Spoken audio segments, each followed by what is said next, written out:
برشا فخر عادل كي يشوفوا الفيتير اللي عديتوه انتوما بقطع النظر على اللي حضرته الترجي الرياضي التونسي كهيئه مديره من برنامج متكامل مع عام كامل.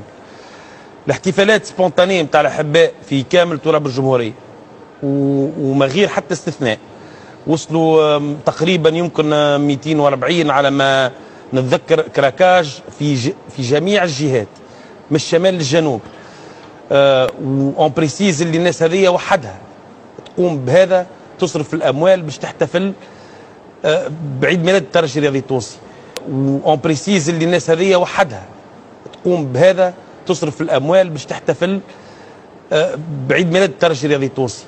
اون بريسيز اللي الناس هذه وحدها تقوم بهذا، تصرف الاموال باش تحتفل بعيد ميلاد الترجي الرياضي التونسي. شيء كبير، شيء يثلج الصدر. توانسه حتى اللي برا قايمين، فرنسا، كندا اتصلوا بينا، ايطاليا قايمين بحاجات يعطيهم الصحه. شفنا في مناطق قامت تحضيرات معناها كبيره اللي فاقت التخيلات، معناها تخيلنا اللي يكونوا فما تحضيرات، ولكن تحضيرات الاحباء بتمويلهم الخاص. راهو تفرج معناها في بني خيار خاصه، نقول نخص بالذكر حاجه كبيره برشا. انا شفت لقطه اخرى قعدت في ذهني، لانه التواصل مع واحد مع جمعيته، فما في واحد في سيبيريا يضرني ولا في الثلج وحده يحتفل بعيد ميلاد الترجي الرياضي التونسي وحده.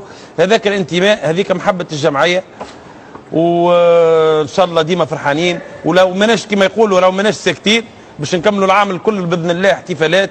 فما ناس قالوا لنا شهر جونفي صعيب في تونس ديما يتعدى، قلنا لهم لا، شهر السنه شهر جونفي راه باش يتعدى كله احتفالات، رانا باش نعديو عام السنه لهين كان باحتفالات الترجي الرياضي التونسي. اعمل نفسك ميت، اعمل نفسك ميت.